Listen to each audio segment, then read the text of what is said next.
All right, I'm showing 10 a.m. Pacific time so we can get rolling. Good morning and/or good afternoon, everybody, and welcome to today's KAMIND webinar, Layered Security with Microsoft Defender. My name is Mike Klass, and I'm an account manager here at KAMIND IT.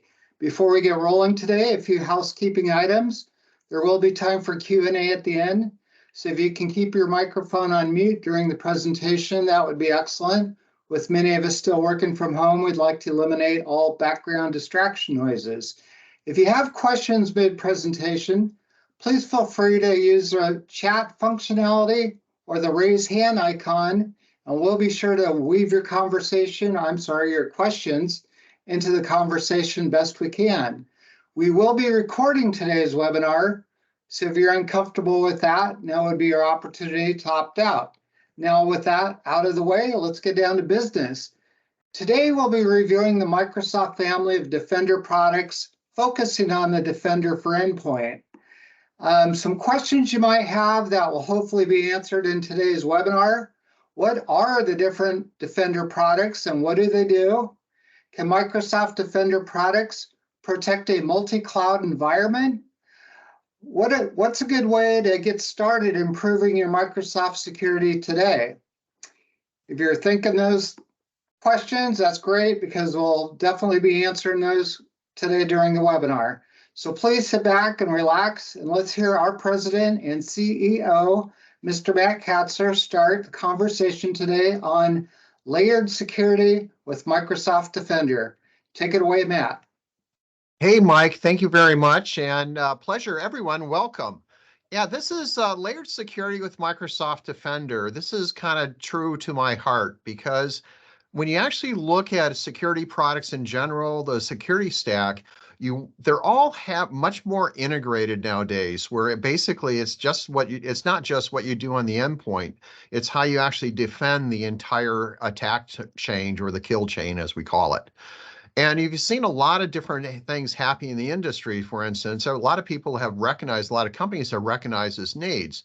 You have Fortinet, for instance, that's why they're going out with new layered security and buying companies to fill in the holes, make sure they can compete with like Microsoft. Or Barracuda or some of the other vendors you have, they're buying different companies and everything else to basically just give a better layer security model. And that's really the secret. And there's a lot of other issues associated with layered security that you have to be aware of, and we're going to touch base with some of those. KAMIND, for those who are new for KAMIND IT, this is our 4th year running on the Inc. 5000 list, and one of the fastest growing companies in the US. We're also one of the 52 companies in the United States that actually supplies the Department of Defense security subscription known as GCC High and Azure Gov. And we also have published on 365 is core and mainstream of our business. We have published over and sold over 280,000 books on how to basically help clients get on 365 and support their environment. So with that at KAMIND, our fundamental philosophy is that we're problem solvers. And we exist to prevent and solve big problems. And cybersecurity and compliance is a big problem, especially if you don't take a layered security approach and a very disciplined approach of how you attack it. So what I did is I pulled some slides together to give you an idea. And this is an example of a walkthrough of a compromised account. So you see how things are happening. So when you see it, either a user gets compromised, and that's when you talk about layered security, the goal for basically the attacker, the bad actor, is to get to the endpoint. And that's what they're actually trying to do. And what Microsoft has done is create a series of products known as the Defender products to basically protect the endpoint. But there's a lot more to it in terms of how it happens and how it actually works. Now, what Microsoft also did, which is kind of different in the industry, is they basically took this model where they basically integrated the environment so that you have a situation that when a detection is had as a bad malware device or bad actor, they basically integrate into threat intelligence into they're basically the threat database, which is trillions and trillions of events. So all those Windows 10 systems out there, those servers, 2016 and 2019 servers, they all report and they all get access into this threat intelligence, and they can take the necessary things, which is basically block the attack. So with the Defender stack, the strategy is You could have two systems right next to each other. One would get breached, the other one would not. And we've actually seen this case in some cases where we actually have detected zero-day attacks based on our implementation of it. Now, why is this as important? I put this slide in here. This is Azure Sentinel to give you an idea. This is in a 3-day period. KAMIND, we have processed just for ourselves, none of our clients, 6.4 million events. That's what we're dealing with. And you can see in this diagram, when you see with these little highlights, these are where the bad actors are coming from China. We have stuff that's coming from Europe in some cases, and even from the Northwest. So you actually see what's going on. But this is the type of situation that we're involved in and deal with. And so when we talk about Defender, Microsoft Defender threat protection, we're talking about an integrated solution.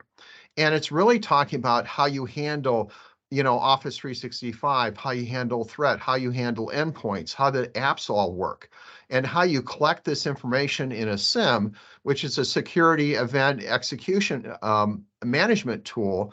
We use Azure Sentinel to actually collect and correlate data, because that's the type of data that you actually see. Because when you look at 6.4 million events that I showed you, those all have different threat vectors, and we have to look at how those all interrelate to each other. And that's a key aspect in terms of the organization. Now, we looked at one of the things that people talk about, and I wanted to actually give you an idea when we think about the security stack. And different vendors will have different products and everything else, but they all basically have the same. This is a MITRE stack from MIT, where basically you have a Defender endpoint. This is the Office 365 spam filters, for instance. You have the endpoint, what's happened, and manage it. You also have for IoT devices, and most people don't realize that when you actually deploy Defender for Endpoint, for instance, you can actually go query all the other IoT devices that endpoint actually touches. And then you have in terms of the Azure identity, this is your user identity and how this relates to it. So when you have a bad actor looks at this entire kill chain about how to actually basically exfiltrate data, and that's what they're trying to do. So you have different points of what you need to do. Traditionally, people would buy like a security solution from one vendor, they'll do a spam filter from another, they'll do identity factor from another. The problem is that there's a delay in how those things actually work with each other, and you basically have to integrate all the pieces together, and that's a secret today. And that's what we're actually seeing more and more of that. In terms of how it happens when we look at the Defender for Endpoint, we're talking about multi-platform too. We're talking not just in terms of Windows devices, but also Mac OS. There's Unix devices, and also in terms of mobile devices. So you have an environment that's completely in terms of, distributed, because basically people use different things, and that's what we want to keep in mind.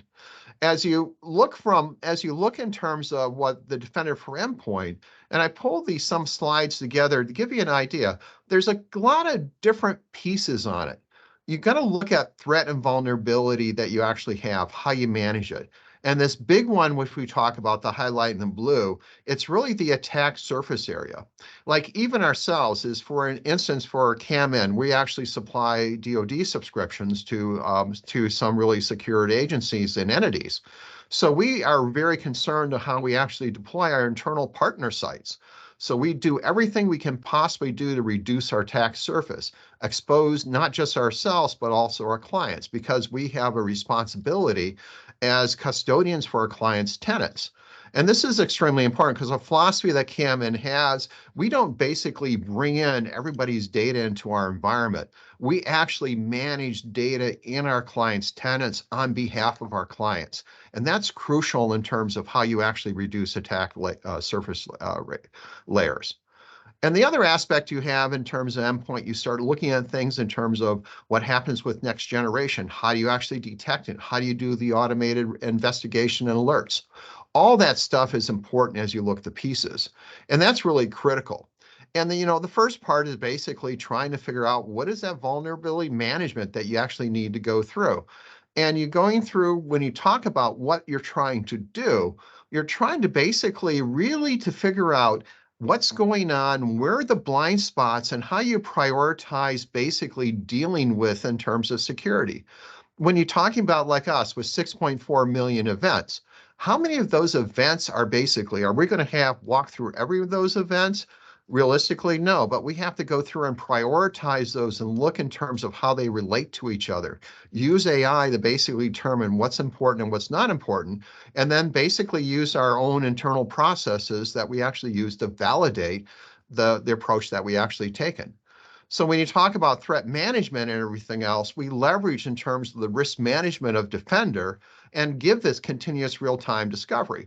That's like in one of our cases, based on our implementation of how we actually configure the Microsoft security stack, we actually detect zero-day attacks for Microsoft.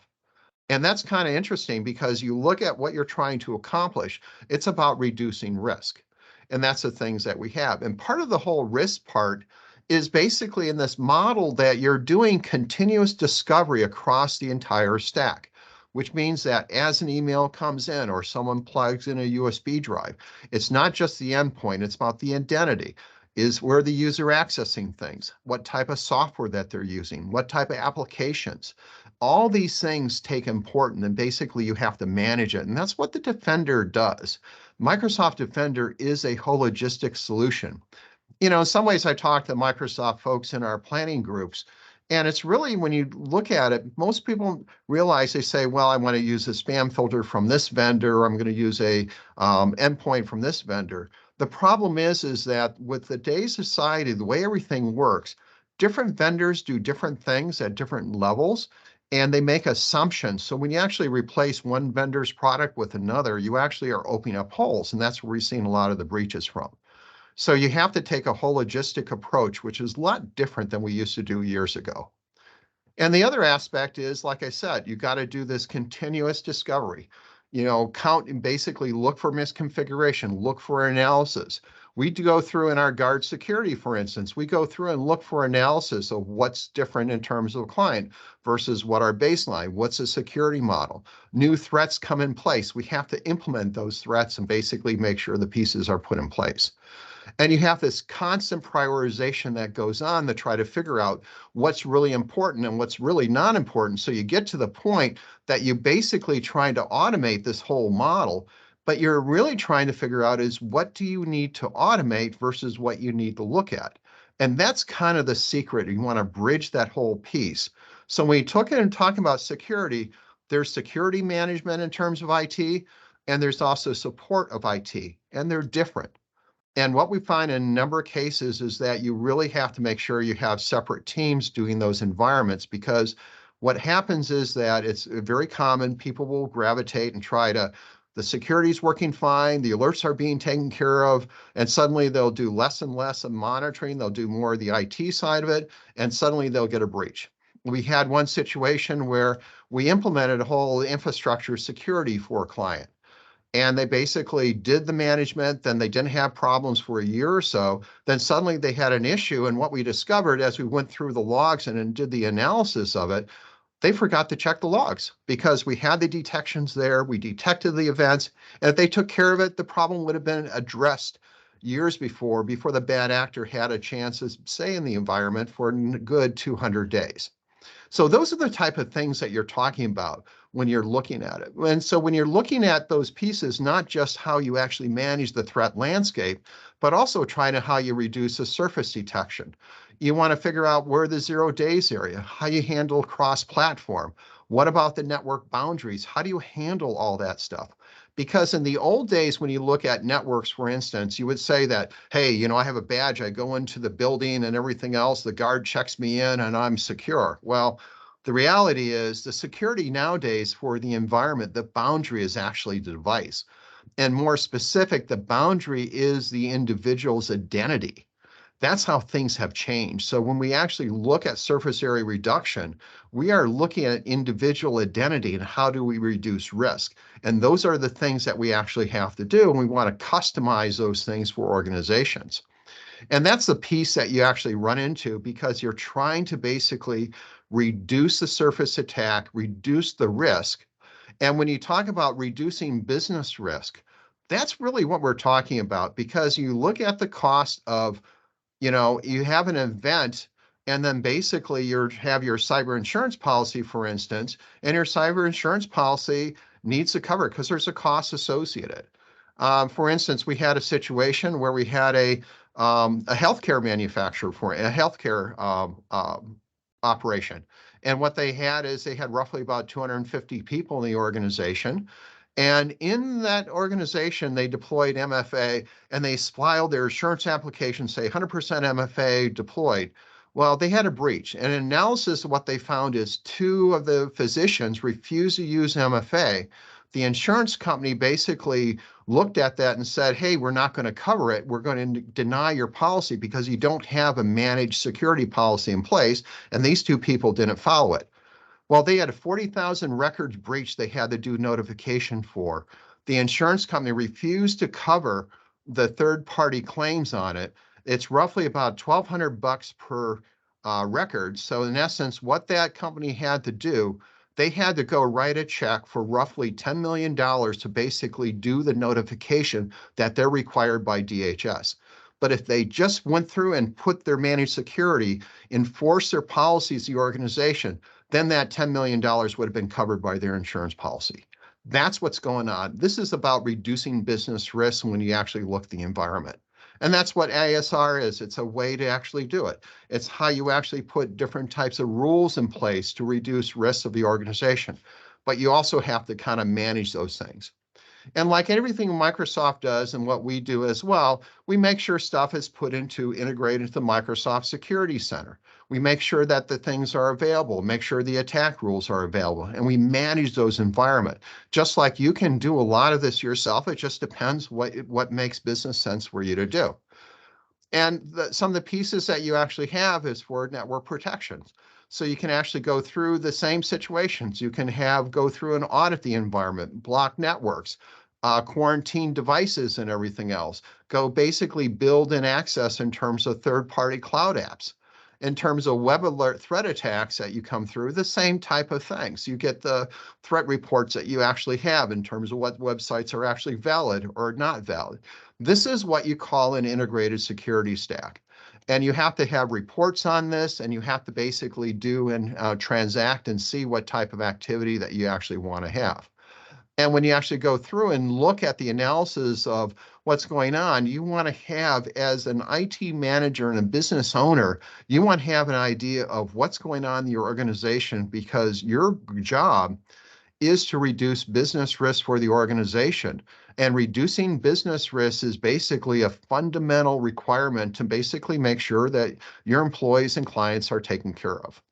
And this is just some of the pieces that you have and some of the different type of content and filtering strategies that you would actually have on it to try to get an idea of how you want to see what's going on. Because keep in mind, you got, how is a bad actor going to get in your environment? Well, it's going to get through the user browsing. It's going to get through a USB device. It's going to get through email coming through. You could also have a situation where you have a bad actor basically coming in and tagging along with a group of people meeting outside to basically bypass the security mechanism. Those things happen. And that's how vicious it is, because this is a business that you're fighting. You're trying to make sure your business survives. And this is all the different pieces that you actually do in terms of how you want to filter content, manage content, and basically reduce the overall attack surface area. But that's just one of the pieces that you have. And we talk about other things that, because, you know, a lot of stuff that goes on is existing environments. Yeah, we know that. We're using different type of products for that. But you also have to look in terms of how the next generation stuff, because it's constantly changing. The game is moving. And it's changed a lot. In the old days, we used to do in terms of, you know, static in terms of antivirus, in terms of antivirus signature files and everything else. And the problem with this is that we discovered they're ineffective. But we still have requirements to do some of those things, and they put in place by some insurance company. Now the model is you have to do heuristic, and it's based on runtime behaviors of the individuals, the organization that they have. So you have this model that's much more effective.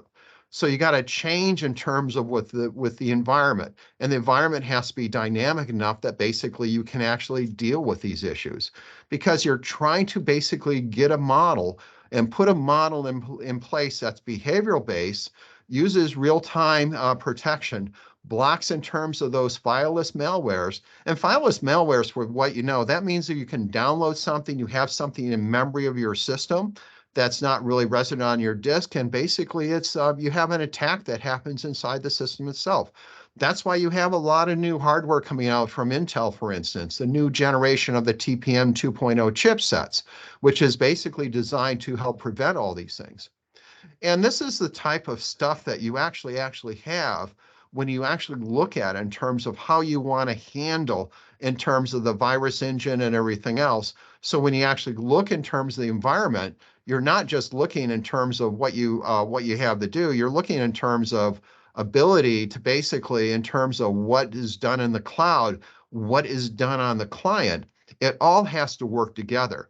It all has to be seamless in terms of how it interaction, and that's a secret. So a lot of times you have, some IT vendors, for instance, will basically give you stripped down certain type of, well, just Exchange Plan 1 only, which is just Exchange Mailbox, and they add all these other third-party services, but it doesn't address this cloud type activity. You have to have an integrated solution. That's just a secret. And that's what we found.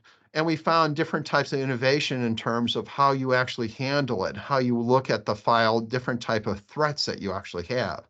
And you have to have a solution that's designed around that model. And I put a slide together to give you a little bit different idea about way the threats come through. Because when you talk about malware as it comes into the environment, it goes through this funnel. And as it gets closer and closer and closer, as it gets into the environment, you get into the point where it becomes very stealthy. And you have to basically dynamically adjust to it. So you need, in terms of a solution, that's what Defender actually does, to get that piece on it to give you that next generation protection.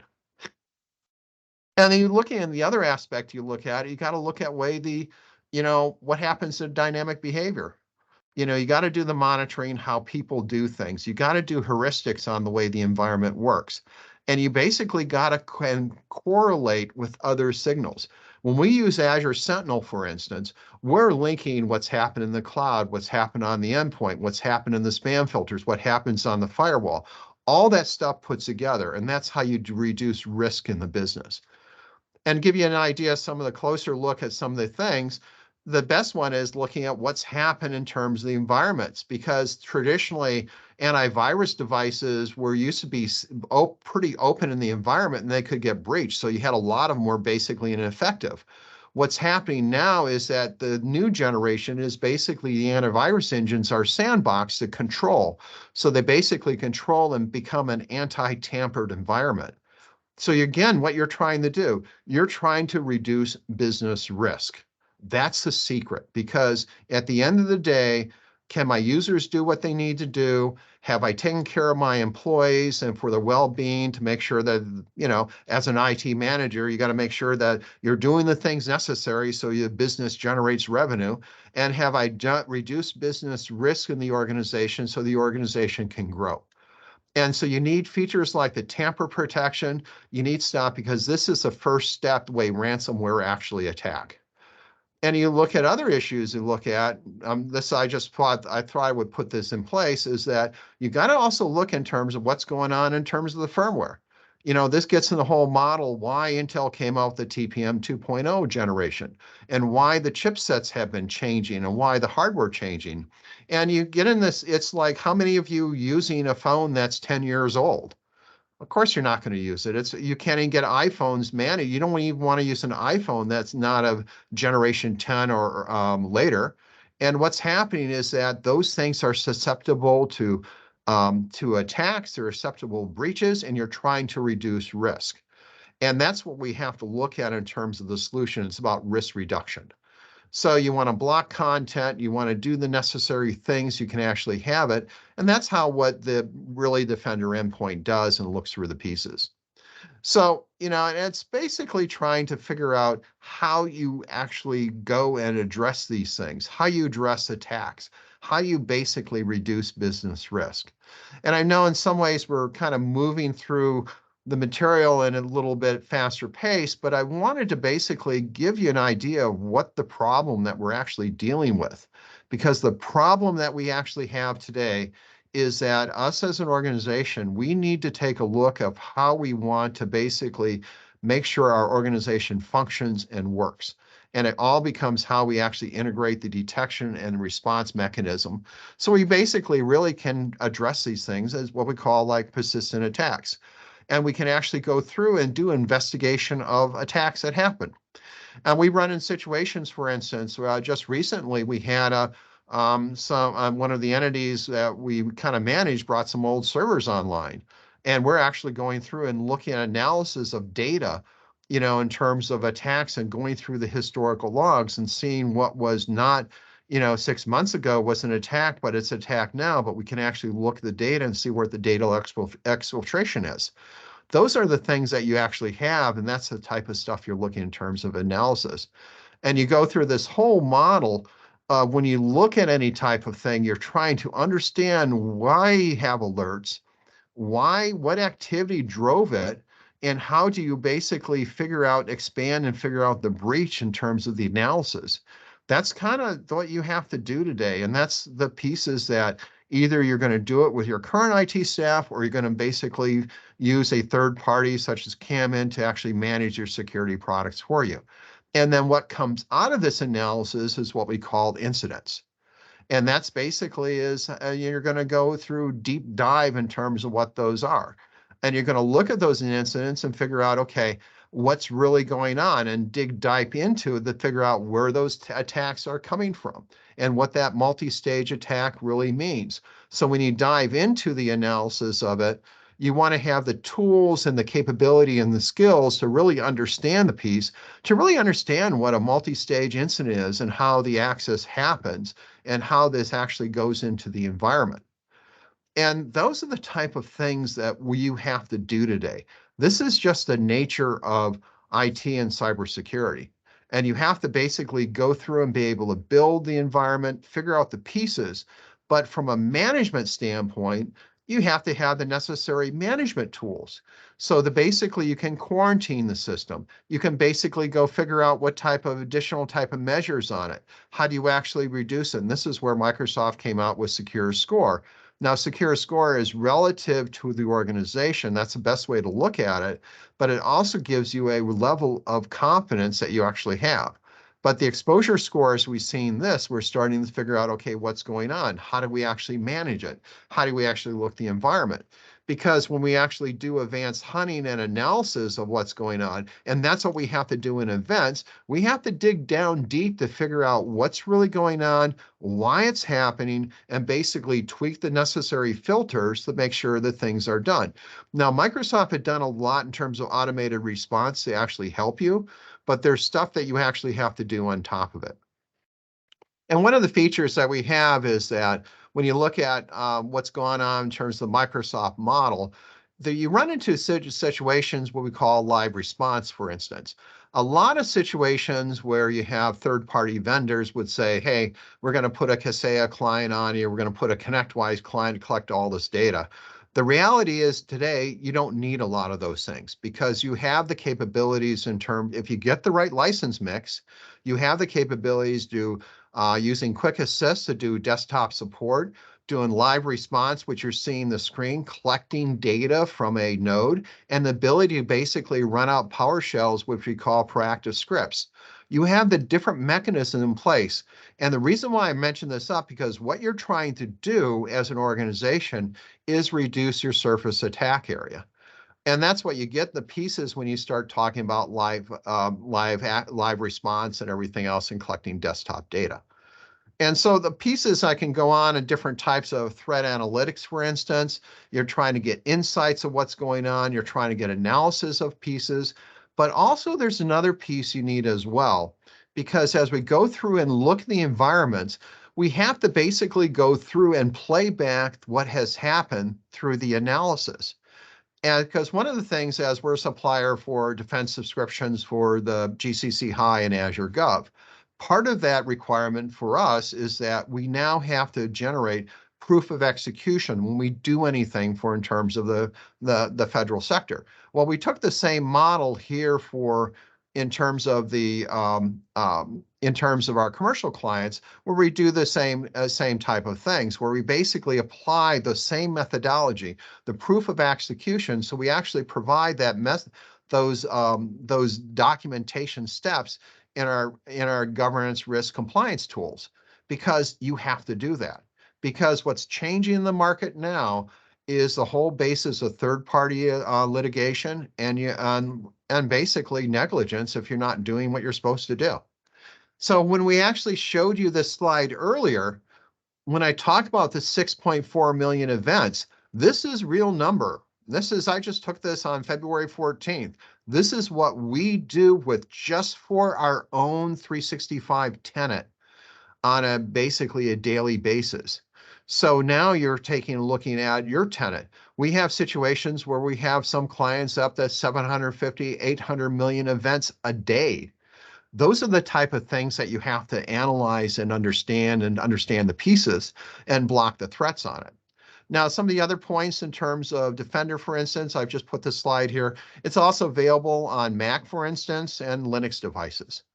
Now, I wanted to step back and everything else and give you a kind of an evolution, just kind of understand what we're trying to do. This is a little bit about ransomware and understand how the business model has changed and why you have to change what you're doing as well. Because you remember like WannaCrypt and NotPetya, for instance, and then those right around about 2020. And when the COVID starting hit, we started to get in terms of ransomware with human-generated ransomware. Because now you have a human actor basically targeting in terms of what's going on specifically for an individual. Use social engineering, figure out, okay, who are you friends with on LinkedIn? Who do you have access? How do you get someone to trust you? Because what's going on in the environment is the detection software is getting so great, there's other pieces getting put in place. So you have to basically build it. That's why heuristic is so important. So when you see what's going on in the environment, you now are saying that, okay, how do I actually structure this self to defend myself and defend my organization? So, and the only way you do this is really, you got a couple of things. You basically got to build a training model for security in your environment to teach people what not to do.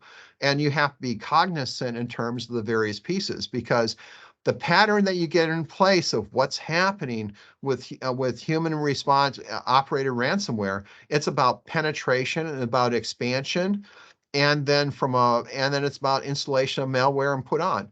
Now, when you look at the Defender stack, for instance, the Defender stack is structured to basically attack this kill chain, and that's what you're trying to stop, and that's the piece that you want to put in place. So you look at a lot of different things. We talked a ton of information, but I want to give you key things to remember. This is probably one of the key charts. This is the kill chain.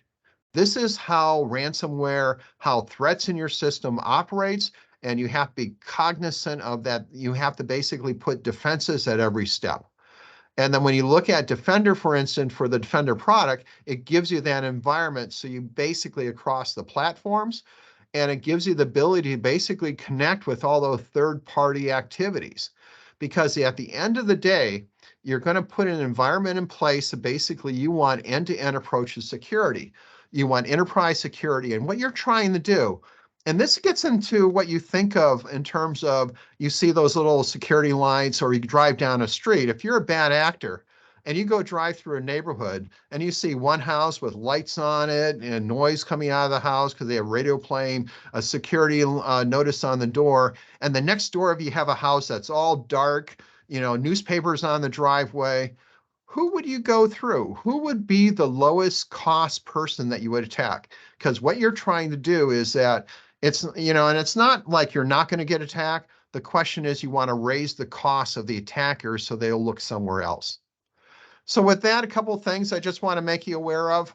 We're going to have another webinar March 16th on securing passwords.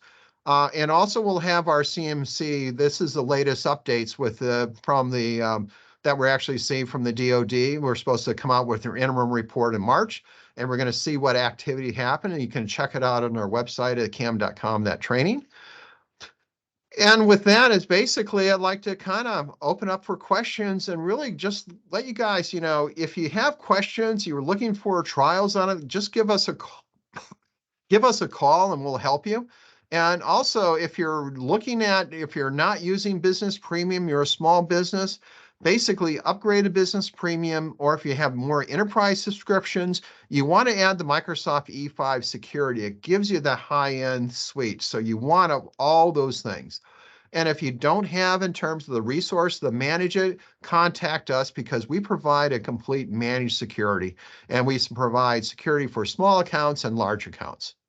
With that, I'm going to open it up for questions. And I wanted to get a little fast pace on it so we had time to make sure people had any questions that they do have. So let me pass it over to Mike.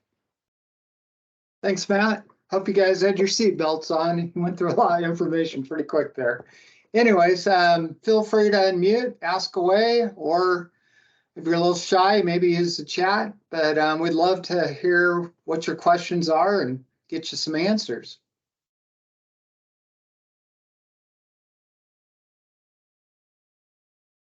I got a question. I wanted to implement Sentinel for us, and I'm wondering how much, on average, it costs for the workspace log data, as far as I guess what you guys are seeing as far as. And I realize it's probably dynamic based on the types of alerts and events that you're actually monitoring, but on average, how much does that typically cost a month to pay for that log space? Yeah, I mean, the key on Sentinel is the log analytics and how much data that you restore in the database. The way Microsoft structured Azure Sentinel, to give you an idea, all the 365 alerts that come in are basically, they don't charge you for ingestion of the alerts. If you get beyond the 30 days, that's where you see it. You start getting third-party services like you're doing Fortinet logs. You got to spin up a VM to handle the syslog servers, things like that. So assuming a basic environment, you're doing like 30 days, and you have maybe ingesting like a Fortinet Sentinel logs, for instance, we're seeing the cost around about, $400 to $500 or so. That's on the worst case, but it depends how many analytics and rules you're running and everything else on it. That gives you an idea. With the kind of the basic alert, that's where you'd be looking at. And that could be lower or higher depending on how, we have some clients, for instance, that ingest data and they require to keep it for a year and for analysis and everything else. And those end up costing a couple $1,000 a month. So the log analytics is the key. And that's really the secret on it. Okay. Thank you. Great question, Chris. Thanks. Yeah. I should also mention one other thing too, is bad actors know that you don't keep logs more than 90 days. So when they penetrate the environment, they stay hidden for about 120. So you cannot find so you have to, it's a balance between what is the detection mechanism you had. In the case I had earlier, in that case, we actually had logs set up. So they went to a lower log thing. We're able to go through logs for 2-3 years old. And we found out when the attack happened, when the notices got out, and the fact that everybody ignored the notices and everything else. And it's kind of sad, but you run those situations.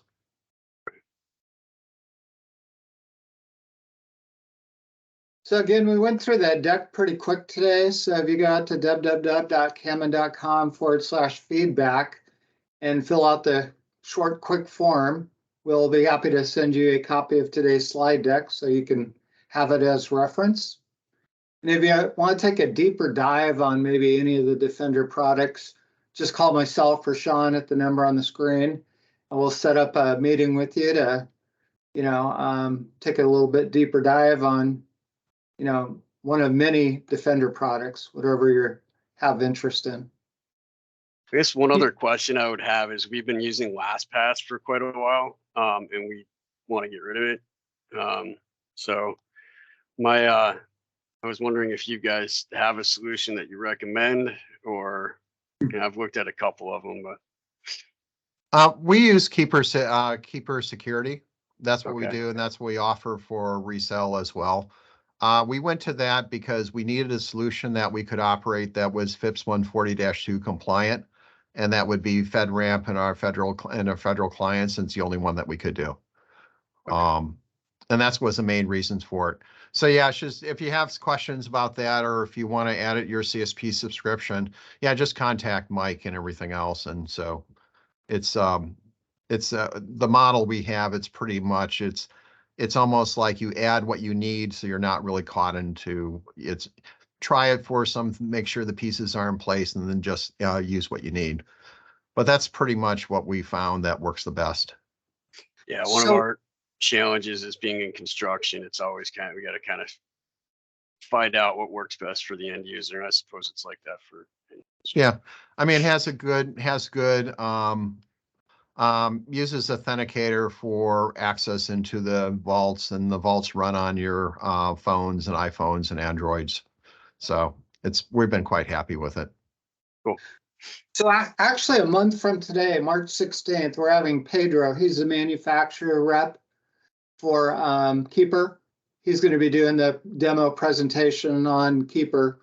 So again, that will be March 16th, month from today, 10 a.m. Pacific. Mm-hmm. Okay. Cool. Good to know. That is on my to-do list for the next month or two.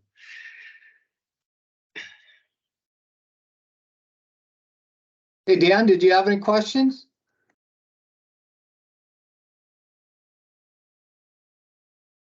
Not at the moment. I apologize. I was able to watch about a half of that until one of my customers called in with an emergency. So I'm going to have to watch the video. So can you make sure you send that to me? Will do. Thank you, sir. I've got a question. This is Lauren.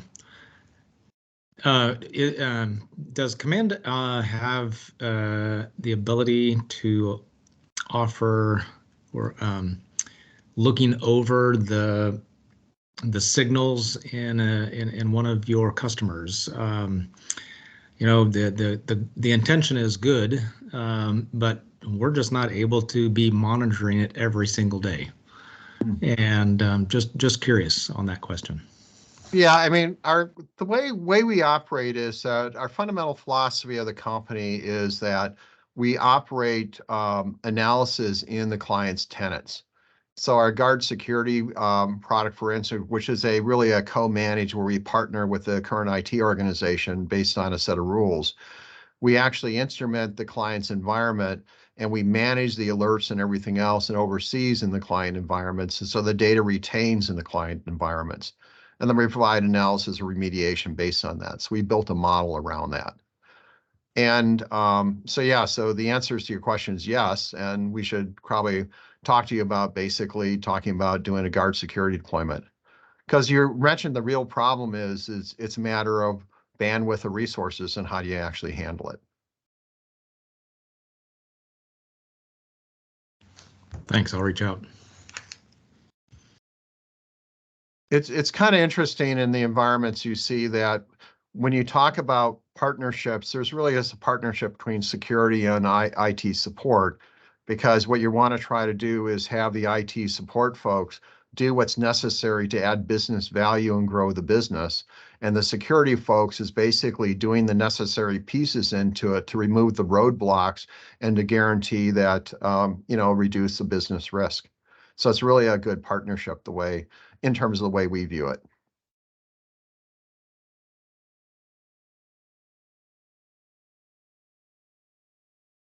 All right. Any other questions? I'm not seeing anything in the chat window.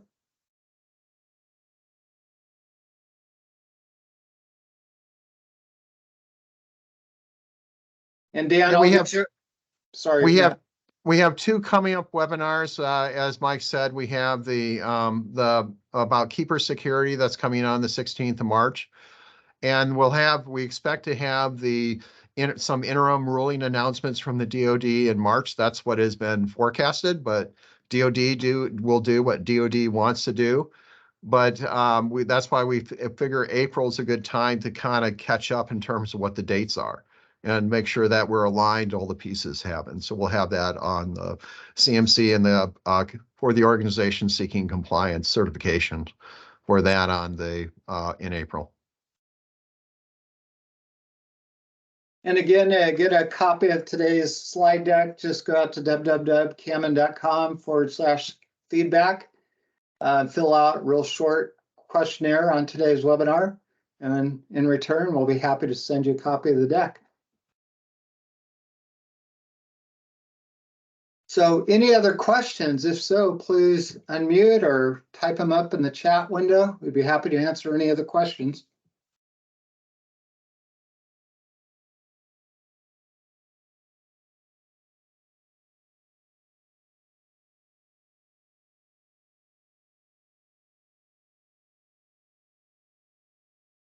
Going once, going twice?